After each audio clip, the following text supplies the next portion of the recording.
UFC 267, Jan Błachowicz versus Glover Teixeira. Welcome to your prelim card prediction video by yours truly here at Boxing MMA Picks. Here to give you our fight-by-fight breakdown, fight-by-fight analysis, specifically from a betting perspective. Here to let you know which fights are worth the value, which fights you want to avoid, which underdog has the best shot at winning, and some parlay action towards the end of the video as well. As usual, he goes by the name of Zahn, I go by the name of Harris, and we ask that you subscribe to the @Boxing MMA Picks YouTube channel. Participate in the comments. Most importantly, we want to hear from you. Who are your picks, and how do you feel about our picks? But we are going to get right into it. There are 15 fights on this pay-per-view event. We have 9 of them on the prelims. So we're going to get right to work, and we're going to get right to work with fight number 1. We have Tagir Ulanbekov taking on Allan Nascimento. Now, for this fight, I'll start with this breakdown. Ulanbekov, he lost to Bruno Silva back in October of last year. Introduced as a striker, introduced as a wrestler, I should say, which is very important for this fight. Striking is good, though. Striking is clean, pretty solid calf kick, solid long jab. Feels a decent counter puncher as well. And again, to the point of being introduced as a wrestler, he has that strong smothering wrestling style of wrestling. No real surprises there. For Allan Nascimento, he making his UFC debut. He won in July. From what I've seen, it looks like doesn't really have the best takedown defense. Looks like he kind of fights a little bit tall. Looks like he can land some takedowns of his own. Looks like he has a little bit of grappling. But I will be honest in saying for Allan Nascimento, I couldn't really find any recent footage. But I was satisfied with the footage that I saw because I think his lack of takedown defense, from what I've seen, is going to be his downfall in this fight. I think Tagir Ulanbekov has a clear path to victory here. We see him here as the big favorite. This is an event in Abu Dhabi, so expect to see a lot of Russians on this card. And I think Tagir is going to start the night off for the Russians with a win. So I'm going with Tagir Ulanbekov. I think I can't really anticipate any big problem in this fight for him. Yeah, this definitely feels like a Russian showcase type of card here. Ulanbekov, his first fight in the UFC, he had a big fight versus Bruno Silva. And Bruno Silva brought the fight. Bruno Silva was game. And obviously, you've seen how Bruno Silva looked his next couple of fights. He is a legit fighter in that division, Bruno Silva. Tagir, he works with Khabib. So, with Khabib retiring, these guys are all trying to be the next guy. It seems like Islam is that guy. But all these other guys are going to want to put on a show to get some of that fame that comes with hanging with Khabib. So I think Tagir is going to have a good performance. I think he's going to show out this weekend. I like him in this spot. I think he's the better striker, the better wrestler. I give Nascimento the jiu-jitsu, and I think he's dangerous early on. But I think as Tagir finds his range, second, third round, he has the heart, he has the team, so he's going to be much better than his last fight. I like Tagir in this spot as well. I really like him here. And I'm going to quickly correct myself. I said that Tagir lost to Bruno Silva. I meant to say he beat Bruno Silva back in October 2020. Let's move on to fight number 2. We have Magomed Mustafaev versus Damir Ismagulov. Now, this is a very interesting fight here because for Damir Ismagulov, he beat Rafael Alves back in May. He, of course, is on a very long win streak, 18-fight win streak at this point, 4-0 in the UFC at this point. Pretty solid on the feet, good hands, pretty patient puncher. Looks for his spots, definitely has some pop as well. Good fluid style of stand-up, punches and kicks, long reach. We see him there as the taller fighter by 2 inches. We'll have a 3-inch reach advantage in this one. Good takedown defense as well, 100% on paper in 4 UFC fights. And he can resort to takedowns of his own. We see he averages almost 2 per fight. He can resort to wrestling of his own when needed. For Magomed Mustafaev, he lost to Brad Riddell back in February 2020. Good effort on Magomed's end. He had some moments in that fight for sure. Switch stance fighter on the feet. And of course, Russian showcase. He has legitimate wrestling. Over 3 takedowns per fight, smothering type of wrestling. And again, going back to the striking, I mean, it's solid. He fights from the outside. He's a solid counter puncher. a decent overall fighter in Magomed Mustafaev. But, with this fight, what makes it interesting is that although Mustafaev is probably the better wrestler on paper, or at least a more recognized wrestler on paper, I think the wrestling may be as good as each other's. I think if Mustafaev has an advantage there, it's only a slight advantage. Whereas when I look at their difference in the stand-up, although Magomed is capable, I do think that Damir has a bit of a wider gap with the stand-up. I think it's a good fight. I think this is a tricky fight from an odds perspective. I know the odds are not posted here on ESPN quite yet, but I do like Ismagulov because I feel like, again, his advantage on the feet, whereas he can nullify some of Magomed's advantages in wrestling with wrestling of his own. So Damir Ismagulov is going to be my pick. Yeah, I hear you, man. This is a really, really good fight for the fight fans, for the diehard fans. This is Ismagulov. He has a lot of potential. He could be the next guy. Magomed Mustafaev has all the skills in the world. He can grapple. He has really good striking. He goes for that home run hit. He's very dangerous in that first round. Like the way he knocked out Fiziev, is very impressive. And you got to look at that fight with what's his name, Brad Riddell. He had his spots in that fight. He had his spots in that fight, and Brad Riddell has shown that he is a solid fighter. To me, this is tough because I look at that guy's head, Damir Ismagulov's head. It's so small, and the way he got dropped in his last fight in the first round against another wild striker, Rafael Alves, tells me that Magomed Mustafaev is super live in that first round to really knock this guy out, because Mustafaev can land that kick, that spinning kick, one of those crazy punches, and he has the power. He throws that heavy power in every shot, so he could definitely finish this fight. But if he doesn't finish this fight, I think second, third round, Damir Ismagulov, I think he has the better cardio. I see Magomed slowing down, and Damir is the more technical striker, the better boxer. So I'm going to go with Ismagulov in this spot, but I think this is a fight you got to be careful with, because as good as Damir is, Magomed is really talented. So it could be a situation where who lands first. And but I'm going to bank on Damir getting a decision here, but his head's small. He can get knocked out, but Damir is my pick. Moving on to fight 3, we have Yaozong taking on Andre Petroski. For Yaozong, almost 3 years since his last fight, 2-fight losing streak as well. We see his record there: 3 wins, 2 losses. Obviously, very inexperienced as a fighter.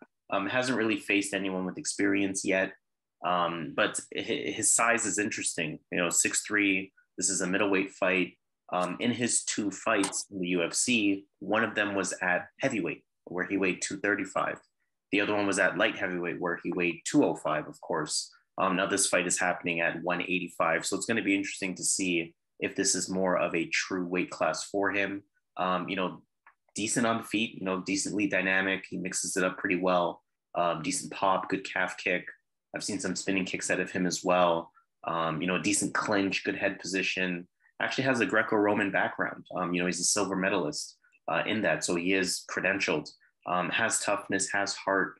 We really saw him hurt in his debut, if I'm not mistaken. I think that was against Coulter.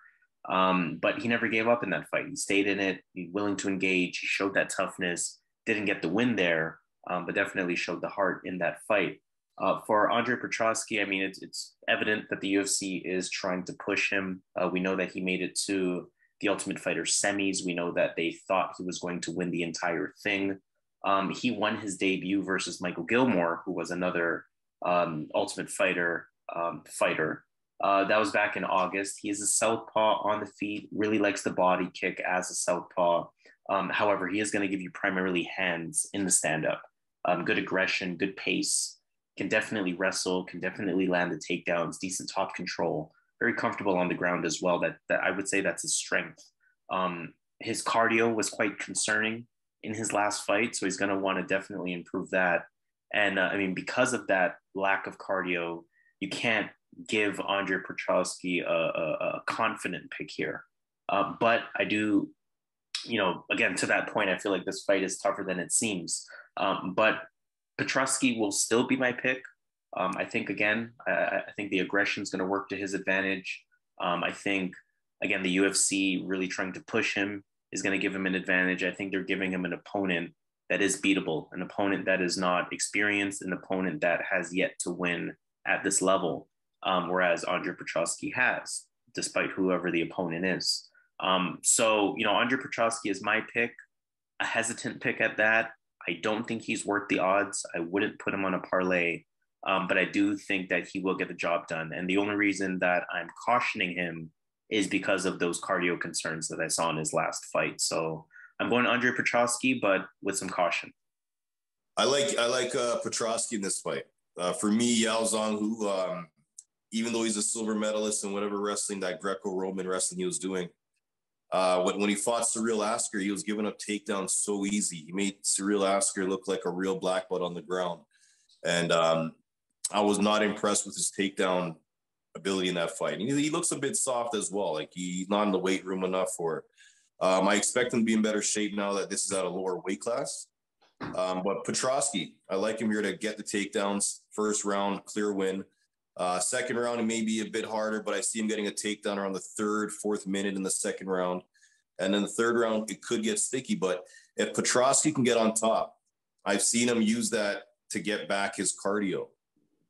When he fought his last fight versus, I think that was the Ultimate Fighter event, when he fought Michael Gilmore, he was gassed and around the second round. But then once he got the takedown, he used that as a period to get back his cardio. And in the third round, he landed another takedown. So even though he was gassed, he was able to pace himself with the takedown, get my energy back, and then he was able to implement his win. But just like Harris is saying, his cardio is a concern. If you watch this fight versus Aaron Jeffrey, he had his way with Aaron Jeffrey in the first round. And then the second round, he couldn't get Aaron Jeffrey on the ground because Aaron Jeffrey had some resistance on the takedowns. And then Aaron Jeffrey was pretty much at some point able to just beat him down and get a stoppage in the second round. But I don't think that Yaozong, who can stop the takedowns. So I'm going to go with Petroski here. I think even if he does get tired a bit, he can kind of get on top, get his cardio back. And I think he can actually get a finish here in the first round. So I'm going to go Andre Petroski to get this one done. Fight number 4. In that case, we have Makwan Amirkhani taking on Lerone Murphy. This one is sort of a classic striker versus ground game fighter. Lerone Murphy being the striker, of course, Makwan Amirkhani having the better ground game. For Amirkhani, I mean, we see he averages 3.5 takedowns per fight. Not the most active hands, although his stand-up is decent. He moves pretty well on the feet. He takes his time. Hands are pretty quick as well when he does throw. He can be a pretty dynamic striker. Again, his strength is in his takedowns, in his ground game in general, in his submissions as well. Cardio is probably the biggest question or the biggest concern for Amirkhani, as he definitely slows down as the fight goes on. For Lerone Murphy, dangerous striker, quick, explosive, really technical, good footwork, high IQ on the feet, high-level boxer, good in and out movement, can also switch stances. I've seen a little bit of that from him. Good calf kick as well. We've seen it, work for him in his fights. And only 41% takedown defense on paper, which of course is very important for this fight. But I was satisfied in his fight versus Ricardo Ramos with his ability to stop Ramos from taking him down. He even showed me a couple takedowns of his own in that fight, whereas Ramos had the clear advantage on the ground. Lerone Murphy was still able to get him to the ground a few times. And of course, he won that fight via ground and pound. And now, again, in this matchup, striker versus... I hesitate to call Amirkhani a wrestler, but let's say that striker versus wrestler. I do typically lean on the side of the wrestler. However, especially when the stand-up is at least decent. But I do think this is a bad matchup for Amirkhani. I think Lerone is, very talented on the feet. Again, despite the takedown defense percentage, I've been satisfied with his ability to fend off takedowns and to scramble and to get back up if he is taken down. And I think, again, Makwan Amirkhani's gas tank is probably his biggest concern. I can see him getting touched on the feet. Even if he wins round 1 with takedowns, I think round 2 and round 3 is going to be a problem for him, where Lerone Murphy is able to stuff those takedowns, where Lerone Murphy is able to, light him up on the feet. I wouldn't be surprised if Lerone Murphy hurts him as well. So the better striker, I'm going to caution these odds, minus 330, despite how good I feel about Lerone Murphy. That's just a little too steep, in my opinion. But I really like Lerone Murphy in this spot. I think he gets the job done, and I think he potentially hurts Makwan Amirkhani. Okay. Yeah, this is an interesting fight here. Amirkhani, he's pretty dangerous in that first round. He even had burgles on the ground first round. He wins a lot of these first rounds, but as the fight goes on, like in the Kamala Kirk fight, the other fighter obviously, it seems like they have the better cardio, and Lerone Murphy fits that mold. He showed in that fight, even though he got taken down 6 times, but that was against Zubaira. I thought he lost that fight, by the way. Tukhugov, but that was called a draw. But even so, he made the fight close enough to call it a draw. And the 6th takedown, that's what's really making his takedown defense look bad, is fighting that Dagestan wrestler. I think in this fight, though, after the first round, Lerone Murphy, and he should be better with the grappling component, because he's more of a boxer. He has good hands, good boxing striking, so he knows he needs to fix that. And I expect to see a much better grappling in this fight, just to use a defensive way to keep the fight on the feet. And I think that when it comes to the stand-up, Lerone Murphy is underrated. I think he's really good standing up. He's 10-0 for a reason. Should be 10-1. But I'm going to go Lerone Murphy here to get this done here. 2nd, 3rd round, decision. I can see this going decision because Makwan is pretty tough. But I still like Lerone Murphy to get this done. Fight number 5. In that case, we have Shamil Gamzatov taking on Michał Oleksiejczuk. For this fight, Oleksiejczuk, he beat Modestas Bukauskas in March. Southpaw, quick starter for sure. Comes in with that pace right away, very high-paced fighter.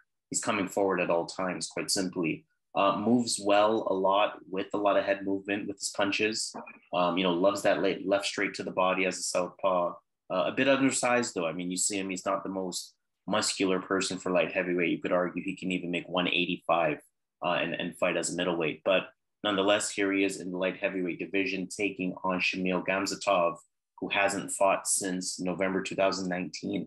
He's an undefeated fighter at 14-0, combat sambo fighter, also has a BJJ brown belt, at least as of 2019. So it may be more advanced at this point.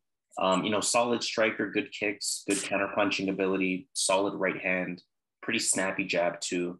Hands aren't the most active in my opinion, but he does have a good, tight clinch, good striking IQ, and has good wrestling. Although he hasn't really shown it in his recent fights, he's somebody that almost prefers to stay on the feet at this point. But if you watch some of his older fights, he has shown, unsurprisingly, a very strong Russian style of wrestling. Now, that Oleksiejczuk fight versus Jimmy Crute, I think, is very telling for what could happen here if Gamzatov decides to use his wrestling. Oleksiejczuk showed really bad takedown defense in that fight. Crute was able to get him down time and time again. If it stays on the feet, which to some degree I kind of expect it to, then I do expect Oleksiejczuk to be the one coming forward. But I think the movements and the counter striking of Gamzatov can provide some problems. Oleksiejczuk definitely live as an underdog in this fight, but to me, he's a little bit too one-dimensional for him to be my pick. And again, I think too much of a weakness with that takedown defense. Again, especially if you go back to that Jimmy Crute fight, I think that leaves a big opening or big hole in his game. And I think that leaves a big opening for Shamil Gamzatov to game plan, have the right strategy, and pull out a victory. So I'm going to go with Shamil Gamzatov. I think he has the ability to use his wrestling for 2 rounds if he chooses. And I think he gets a 29-28 decision. Yeah, I'm with you on this one. This fight, though, I was going back and forth. I was actually thinking Michael gets it done here because Shamil, it seems like he's content keeping the fight on the feet. And I was watching some of his fights in World Series of Fighting and some of his past fights. He's fighting guys that they're not really that good, but he has a clear advantage. He can get this to the mat, but he chooses to stand up with these guys. And he actually puts himself in danger where he gets to finish, but he just like narrowly missed the shot and then he lands one on the other guy, or he ate the shot and he landed the shot on the other guy. So he's a bit cautious. I'm a bit concerned, may take him as my pick. But when I look at Michael Elizeu, he has no grappling. This guy is like a kickboxer in there. So even though I think Shamil likely may just keep this standing, I still know that Shamil can wrestle. And if his corner is getting paid, his corner should be telling him, don't stand up with Michael. Michael, he's too dangerous with the striking. His boxing is really dangerous. But I think it could just be one takedown, and then Shamil gets a full mount, ground and pound. Like I have to go with Shamil in this spot, but I think Michael is a live underdog, something to look at. See where the lines go on this fight. If a lot of people go in heavy on Shamil and the line switch where Mikel's a bigger underdog, then yeah, that makes sense to take a shot. But I'm going to go with Shamil because his coaches get paid if he wins. And I'm sure he has a win bonus. So I'm pretty sure he needs to get this win here. And standing up with Michael is not the way to do it if you have that wrestling acumen. So I'm going to go Shamil at some point, get this to the mat, because just like the OSP fight, it just took one time to get it to the mat, and the fight was over a minute later. So yeah, Shamil is my pick. Fight number 6. In that case, we have Elizeu Zaleski taking on Benoit Saint-Denis. Zaleski, he lost a split decision to Mustafaev back in July 2020. That was the last time he fought. His nickname is Capoeira. I mean, that kind of speaks to his ability on the feet, good movement, good well-timed kicks, capable of things like spinning kicks, flying knees. He will use them as well. Solid jab, decent overhand right, can definitely put combinations together. He'll switch stance, likely to fight from the outside, only a half takedown per fight. So I'm definitely going to expect him to keep this one on the feet. Saint-Denis, on the other hand, he is a new UFC newcomer. He last fought in August, an undefeated 25-year-old prospect here at 8-0. Right away, you'll notice within his record, 7 of his 8 wins are via submission. Southpaw on the feet, solid overall fighter, likes the calf kick, likes the kicks in general. I've seen him land takedowns. I've seen solid entries. I've seen decent ground and pound from him as well, decent top control. Have to respect his grappling, of course, due to his record, if nothing else. Really with this fight, I'm not liking this fight at all from a betting perspective. Although Saint-Denis is the younger fighter at 25 years old versus Elizeu Zaleski, who is 34 years old, there's not any one particular thing that I'd say that Saint-Denis does particularly amazing. Zaleski has some really solid wins on his resume. If you take a look at the people that he's faced, of course, probably most known for his spinning heel kick knockout of Sean Strickland. But outside of that, he definitely has some quality wins on his resume. Just going to pull that up here. So we see some decent fights, Curtis Melender, Luigi Vendramini, Sean Strickland, Max Griffin, Lehman Good, Amari Akhmedov. These are very solid people that he's faced. And he's obviously been in the UFC for quite some time. He finds a way to get it done, clearly. Whereas Saint-Denis, obviously his resume doesn't compare. Yes, he's undefeated, but he is also a UFC newcomer. I think Zaleski will have the better striking here. I think the experience will work very well in Zaleski's favor. And like I said, Saint-Denis doesn't do any one particular thing amazingly to make me say he really has a clear advantage anywhere. So I'm going with Elizeu Zaleski for this fight. I can't call it a confident pick. I don't really like the odds. I think minus 220, maybe a little bit too steep, but I do think he gets the job done here. Yeah, this is a tricky fight because obviously Benoit Saint-Denis I think it's a short notice fight here. It's his first fight in the UFC. I know that Zaleski was scheduled to fight Shavkat Rakhmonov on this past weekend, October 24th. I'm sorry, that was last year. Okay, so that fight was canceled. So this is not a short notice fight, is it? Okay, so it's not a short notice fight. That does change things. Now, one thing I like about Benoit Saint-Denis is his wrestling, and he's tenacious with it. He knows how to make these fights, these fist fights, these UFC MMA fights. He turns them into grappling matches, which I like about him. And yeah, I think he has good submissions. He's the younger guy, and I think he could be physically stronger. He could be the thicker guy in there. And that's one thing I really like about him, is that he can make this the fight that he wants. Now, the problem is he's fighting Zaleski. Zaleski is experienced, like Harris mentioned. He's fought all these guys. He's been in the UFC since when? What year was that? UFC since 2015. So this guy's been there, and he's been fighting the best guys. Not the best, not the top, but he's the last guy to knock out Sean Strickland, or beat Sean Strickland, I think. Yeah, I like Zaleski in this spot here. He even if you get him on the ground, he can roll, he can scramble on the bottom, he can catch a heel hook just to get off from the bottom. He has really good jiu-jitsu. I give him the jiu-jitsu advantage. I give Zaleski the striking advantage, but I do give Saint-Denis the wrestling and just the wrestling grappling part, because I think he could be the stronger guy. But I give Zaleski the jiu-jitsu, and I give Zaleski the striking, the experience. He can go 3 rounds. He won his last fight versus Salikov, but got ripped off. Salikov is a stud. He's a really good fighter. I like Zaleski to get this done. He should be able to keep this on the feet and pretty much hurt him on the feet. And if this goes past the second, third round, these newcomers aren't doing so well on their first fight in the UFC lately. I don't have the odds. I don't have the numbers, but next video, I'll have the numbers on that. But lately, I've been noticing a lot of these new guys coming to the UFC. They're not doing well their first fight, but their second fight, third fight, they're more prepared, right? So I like Zaleski here to get this done, experience, striking, and I actually think he could knock him out.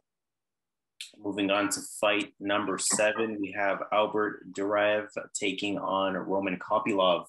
For Duraev, he fought in the Contender Series. That was just last month. First round victory in that fight. Exceptional wrestler, exceptional grappler. 9 of his 14 wins are via submission. Again, unsurprisingly, on this Russian showcase, Russian style of smothering wrestling, chain wrestling, when he needs to land takedowns, good top position, good solid ground and pound. You can definitely find that submission as well. Again, pointing out his record. Stand-up is serviceable, primarily boxing from what I've seen, extends that jab a lot, but I do think he is beatable on the feet. Roman Kopylov, on the other hand, it's been a while since his last fight, November 2019. He suffered his first loss to Carl Roberson at the time. Southpaw, disciplined striker, fights at a good distance, good movement, patient striker, good long body jab as well. Has some striking speed combinations as well as fluidity to his striking.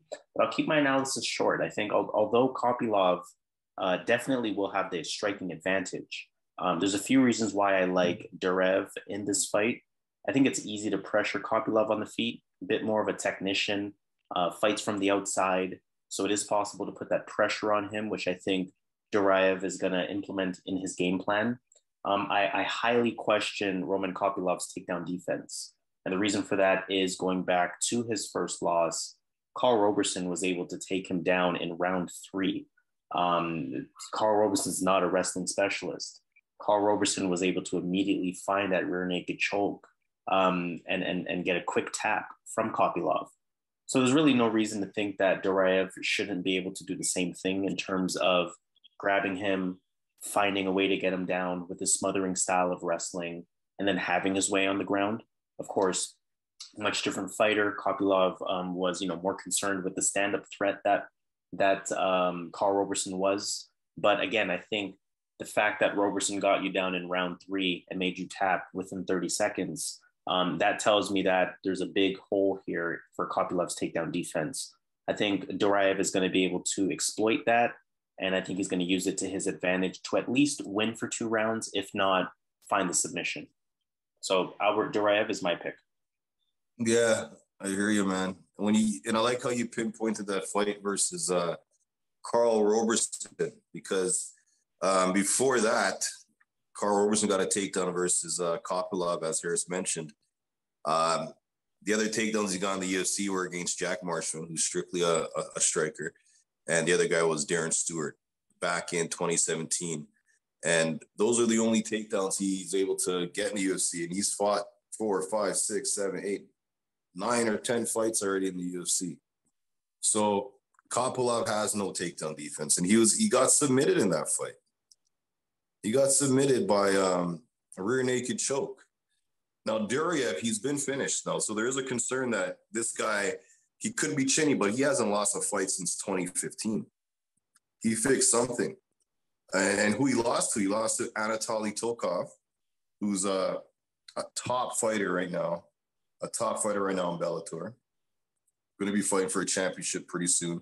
Ramazan Ameev, who got ripped off his last fight. And some other guy back in 2012. But those are his only losses. So I like him in this spot here. We know that Kopylov can't stop a takedown if he got paid $1 billion. So we know that Duraev likes to wrestle. He has really good wrestling, much better than Roberson. He should be able to get this to the mat easily and win 2 rounds here. Like, he should be coming into this fight. He has a couple fights that have gone 3 rounds, and he's won those unanimous decisions on those. I'm not seeing any split decisions on those. So I like him in this spot. It tells me that he wins these fights if they go to a decision. So I'm going to go Albert Duraev, utilize that wrestling, get this to the mat. Moving on to the second last fight of the prelims, we have Ricardo Ramos taking on Zubaira Tukhugov. Interesting matchup here. Of course, we know Ricardo Ramos is somebody who's always going to be game. Pretty good overall fighter. He beat Bill Algeo in May. Good flow in his stand-up, leg-heavy attack, good feints, decent hands as well, good wrestling, solid takedowns, good jiu-jitsu. One of those fighters that are pretty complete, no real glaring weakness to his game. I would say that he can't really keep his opponents down when he does take them down. But again, one of those fighters who's always facing stiff competition, still just 26 years old at this point. We may not even have seen Ricardo Ramos's best yet, which is very intriguing for this fight and for this division. For Zubaira Tukhugov, he lost via split decision to Hakeem Dawodu. That was back in September of last year. He is introduced as a striker, pretty patient on the feet. He'll fight from the outside pretty early in the fight. Good movement to get out of the way of punches, good explosive striking speed, good pop in his punches as well. And we know that he's worked with Khabib, right? I mean, this is unsurprising. This is an event in Abu Dhabi. I'm sure Khabib's name is all over this card here. But he has worked with Khabib in terms of his wrestling ability. You see 2.5 takedowns per fight. You see 46% that will speak to that. He also has 100% takedown defense. So that does, again, speak to how legitimate he is with his ground ability. Fighters that beat Tukhugov are fighters that pressure him. I don't think Ramos has that pressuring style, in my opinion. I think Tukhugov is maybe a little bit quicker on the feet. I think, of course, the takedown defense speaks for itself, at least on paper, to nullify that part of Ricardo Ramos's game. And I think that's going to be enough to get him the win. This is going to be a very tough fight. I think Ramos, to some degree, is live. But again, the Russian showcase, Zubaira Tukhugov, I wouldn't even necessarily say better striking, but I would say slightly quicker striking. And I'm going to go with Russian wrestling every time. So Zubaira Tukhugov is going to be my pick. I think he gets the job done here. Yeah, this to me is a tough fight here, but I'll make mine quick. I'm going Zubaira Tukhugov. It's a close fight on the line. So Vegas definitely knows Ramos is definitely super live in this spot. He has tricky jiu-jitsu. He's a tricky fighter. He has good stand-up, but in my opinion, the issue here at hand is the chin. Tukhugov, I think, could take a better shot here than Ramos. And if this gets into a firefight, I can see Tukhugov landing the hardest shot. But how I see the fight actually going is I see Tukhugov utilizing that wrestling. Khabib is his coach. Next week, I'll get the stats on Khabib's coaching record, but I'm pretty sure it's like 800%, like 80% or so, something high. Like his guys are winning when he's in the corner. It's like if they don't listen to him, they got to talk to him in the back. But yeah, I like Zubaira Tukhugov with Khabib in the corner to utilize his strengths and avoid the submission, stay on top, get 2 rounds. He's a bit gassy after the second round, but I think he has enough to get 2 rounds here. So Zubaira Tukhugov is my pick. Let's move on to our final fight then of the prelims. We have Amanda Ribas taking on Virna Jandiroba. For this fight here, I won't spend too long on it. Amanda Ribas, she lost to Marina Rodriguez back in January. Can't be too mad at that. She is introduced as a judo practitioner. She'll show a Muay Thai style of stand-up, good output, good activity, good Muay Thai clinch, of course, good takedowns. And again, that judo background helps her takedown ability as well. She is a judo black belt. Tight grip when she is in an advantageous position on top. Watch her Randa Marcos fight. That was pretty interesting. A good technical BJJ as well. She is a BJJ black belt. She can find submissions. You definitely have to be sharp at all times when you're facing Amanda Ribas. Jandiroba, she beat Kanako Murata in June. BJJ black belt, of course, we know she's a very high-level grappler. Ground and grappling specialist, tight top position, quick submissions. But she is, at a glaring disadvantage on the feet. Pretty green on the feet. She moves around a lot. She, the movement looks decent. The in and out of movement looks decent. Moving around the cage looks decent as well. But the hands just aren't the best to go along with it. And her cardio might be a little bit questionable. It doesn't really stop her from grappling. And it did look better in that Mackenzie Dern fight where there wasn't a ton of grappling occurring. They obviously have the common opponent in Mackenzie Dern. Amanda Ribas won that fight. Jandiroba lost that fight. And the thing with Ribas is that, she is credentialed, like I said, with her judo, with her BJJ. She's not afraid to take the fight to the ground. She's not afraid to grapple. And I think her stand-up will give Virna Jandiroba problems. So not afraid to go where Jandiroba's strengths are, whereas I feel like Jandiroba cannot handle Amanda Ribas' strengths on the feet. So Amanda Ribas is going to be my pick. This is probably one of the fights I feel a little bit more comfortable with on this prelim card. So Amanda Ribas is going to be my pick. Yeah, it's a tough fight here in a way. Jandiroba is a solid fighter, but we got to look at that fight with Mackenzie Dern. I know Mackenzie Dern was just starting with the striking, really improving her striking. So who fought her first? Not Jandiroba. So Jandiroba fought her after she improved. But Mackenzie Dern pretty much outstruck Jandiroba. And when Amanda Ribas fought Mackenzie Dern, Amanda Ribas made Mackenzie Dern looks like really, really amateurish in the striking. And I think that Amanda Ribas has the better grappling as well than Jandiroba. I think this comes down to Amanda Ribas was looking good in that fight versus Marina Rodriguez. But obviously Marina's legit, and that power, a lot of the girls in that division, it seems, can't take that power. Really shakes their head, right, when they get hit. So I don't think Jandiroba has that power that Marina has. And I just see Amanda Ribas beating her in every area of this game here. But you can't count out Jandiroba. She's game. She's a veteran in this game here. That Mackenzie Dern fight, it was still a bit close. But I like Ribas here. I just think she's better in every spot by a bit. So I think that's going to be enough to win the fight, get 2 rounds. And third round, I think she could get a sweep here, unanimous 30-27. But Amanda Ribas is my pick. Let's take it to Vegas in that case. So we have 9 fights to choose from on this prelim card. Quite a few options here. I'm going to start with underdog picks. Do you have any?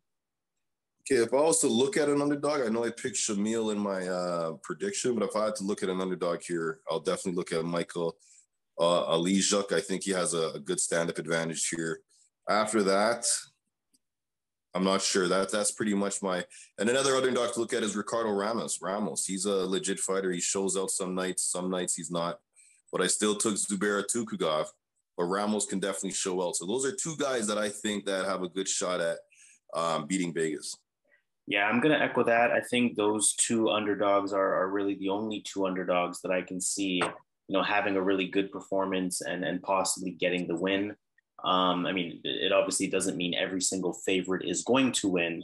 But what we're trying to do here, of course, is highlight which underdogs we feel has the best shot at winning.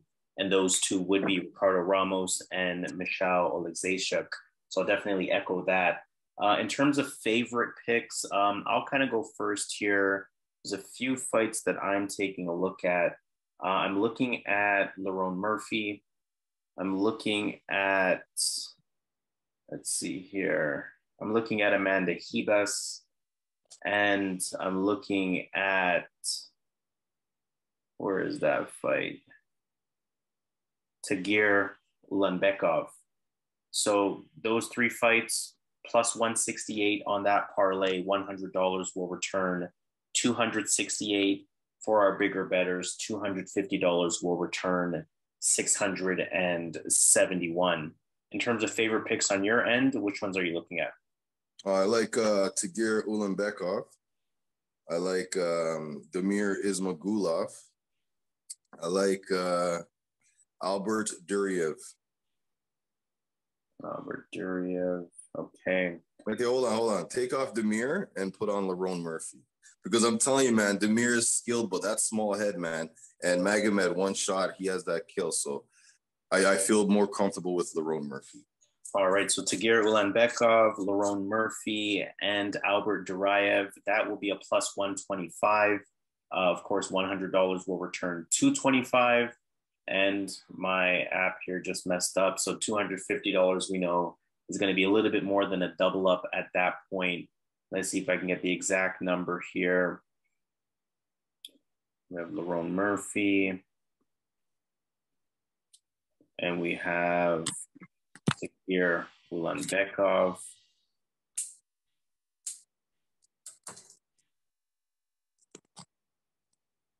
And you said Albert Duraev. Yeah, Albert Duraev. So again, those three, $100 will return $225. $250 will return $563. So let's officially sign off at that point. UFC 267. This has been the prelim card prediction video by yours truly here at Boxing MMA Picks. Again, participate in those comments. We want the thumbs up on the video as well. Share this video with anyone that you know that is looking for additional insight for this UFC 267 event. And again, just hit the thumbs up, hit the notification bell, and make sure you do participate in the comments. Like I said, we are going to officially sign off. This has been the UFC 267 Jan Błachowicz versus Glover Teixeira prelim card prediction video by yours truly here at Boxing MMA Picks. He goes by the name of Zahn. I go by the name of Harris. And as usual, let's get this money. Let's do it.